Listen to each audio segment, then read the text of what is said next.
So if we've agreed that energy is the ability to do work, we better start talking about work. And as you go through learning about work, you're going to see three equations commonly shown in textbooks and online. The simplest one is that work is force times distance. We say that work is moving something a distance using a force, and that's the simplest way to combine them. And in a lot of cases it is. But we have to get a little more complicated. You'll note that force and distance are both vectors. They have direction. We've had sigma fx, sigma fy. We've had x and y for distance. So multiplying the two together is actually a little bit complicated, and you have to use something called a dot product. And we'll look at what that means on the next picture. And then the one that some of the AP classes will use says that work is the integral of f times an infinitesimally small distance. R gets used for distance in this equation.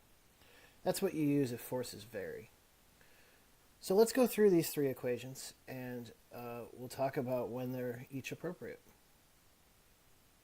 So let's look at our simplest equation for work, just force times distance. This works if all the forces and distances are one-dimensional in a straight line. So if you look at this book I've got here that I'm lifting up in the air, there's two forces on it. There's my pull, and there's the force of gravity. So to use that equation, we just say the work done by me is my pull times the distance I move it. The work done by gravity is gravity times the distance it gets moved. But notice there's a negative there. So that's one of the conventions with work. If force and distance are in the same direction, it's positive. If they're in opposite directions, it's negative. If the book's moving at constant speed, these two are equal. But if it's accelerating, then whichever force is bigger is going to do more work. And we're going to see that that will be causing the book to speed up or slow down. We'll soon see a pretty important link between whether positive work is being done in the system and negative, and the behavior of that system, including where it is and how fast it's going. A better equation for work, and this is what honors classes would use and AP Physics 1 would use, is that it's the dot product of force and distance. So you've probably never seen a dot product before. But the basic idea is that only the force in the direction of the motion, in the direction of the distance, matters. So if I was pushing a box, say, down into the ground, so I'm pushing with a force of Fp, Fpx is going to be important for work I'm doing. Fpy isn't. That's not causing it to move a distance. Only Fpx is. So work would just be Fpx times d. Doing a little trig, that's Fp cosine theta times d. And a quick little rearrangement is Fd cos theta is the work. So a dot product is just when you multiply two vectors together, things that have direction, and it always ends up being the size of those two things times the cosine of theta. And you can tell that from this this picture here. Work is only one dot product, but dot products are important enough that you'll learn about them a lot in math class. So this is a much better definition because it tells us how much of the force we're doing goes into accomplishing work. The best definition of work, which we'll only use in AP Physics C, is that it's the integral of the dot product of F and a tiny little distance r. In other words, we're looking at what happens when we add up the work accomplished over lots and lots and lots of tiny little distances. Important for people in the other classes to be aware of that too. Literally, this means that work is the area under the curve on a force versus distance graph. So the calculus gives us the ability to deal with forces that aren't constant. So actually, all three of the equations are the areas under the curve. We could see our simplest equation, force times distance, is just the area of this rectangle. and that's true if force and distance are in the same direction. If they're not in the same direction, if only part of that same force lines up with distance, then F cosine theta is smaller than the original F. And then the area of this rectangle is FD cosine theta. So if we have a variable force,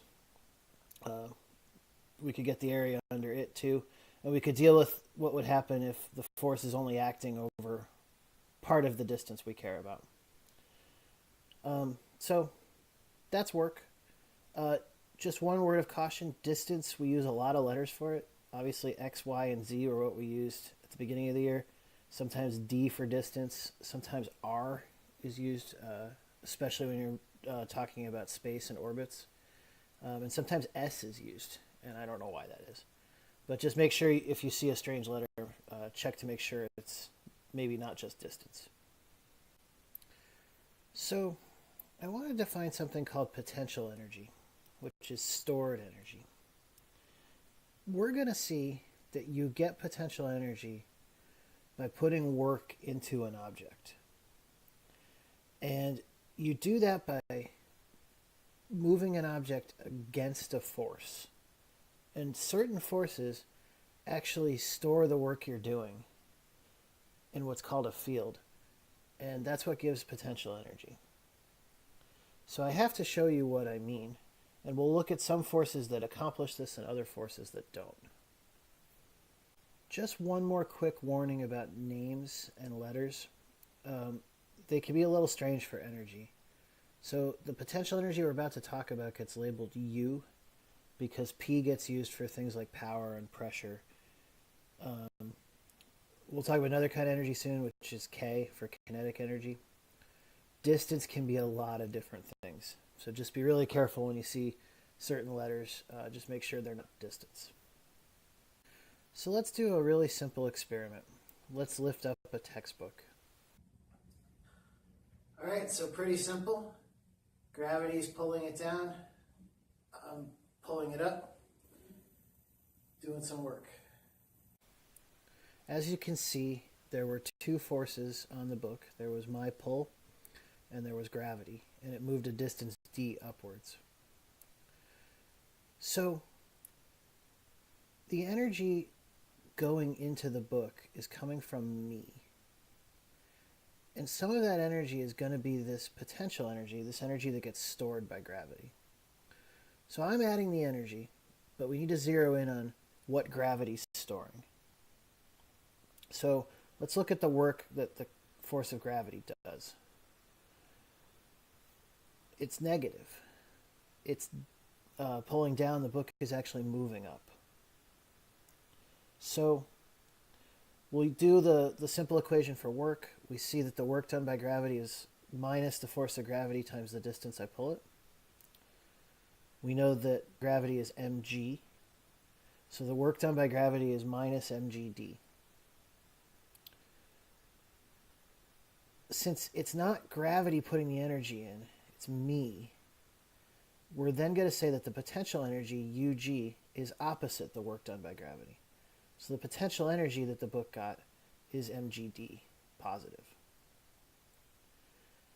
So why didn't we just say the potential energy is the work done by me? Because there's nothing to say that my pull and gravity are the same. I might be adding even more energy to the system and accelerating the book upwards. Any excess energy I put in that gravity doesn't store will get stored as kinetic energy. Usually we don't write mgd because we're talking about pulling upwards against gravity. Usually we write mgh, h for height. Sometimes it's mgy. Let's do another quick experiment. Let's throw a textbook along the ground and have it slide to rest against the force of friction. Going to set the book in motion. Friction's going to do work to stop it. Unlike the book before, which we expect once it's up high to be able to do something, to fall back down and do work on something else, I don't think you expect that textbook to do anything else now. So that's evidence that not all forces store potential energy.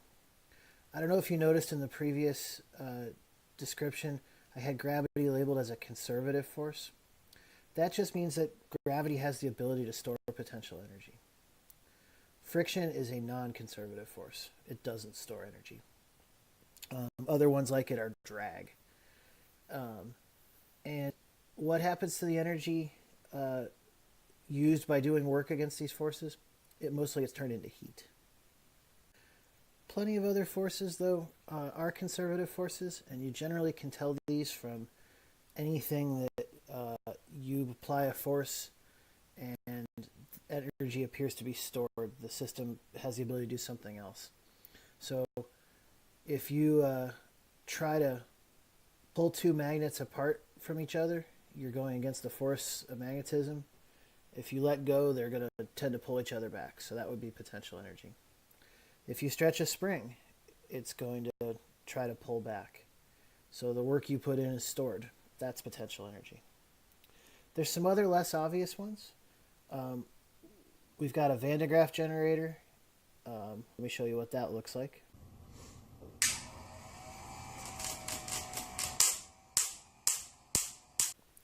What that's actually doing is transporting charge, negative charges out of the dome and leaving it to positive.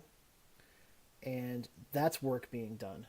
And that work can be released if other negative charges, like in the wand, are brought close by, and then it can jump back, and we can generate electricity.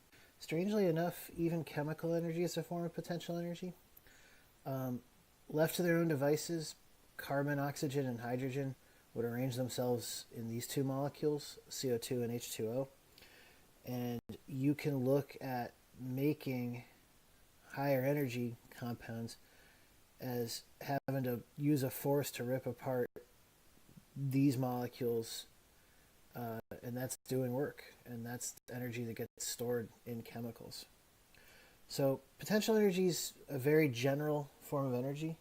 Anytime you do work against a conservative force, energy gets stored. One last important point about work and changes in potential energy. Remember that the only distance that matters is the distance in the direction of the force. So this is a ball sliding down a hill. And we can see that gravity does work because part of that force of gravity, I guess what we would call FGX, is in line with the direction the ball's moving. So we see that work is FD cosine theta, or in this case, mg for F, R for D, cosine theta. The normal force is not doing any work, though, because the normal force is perpendicular to the direction of motion. So not every force does work. You have to look at the direction things are actually moving.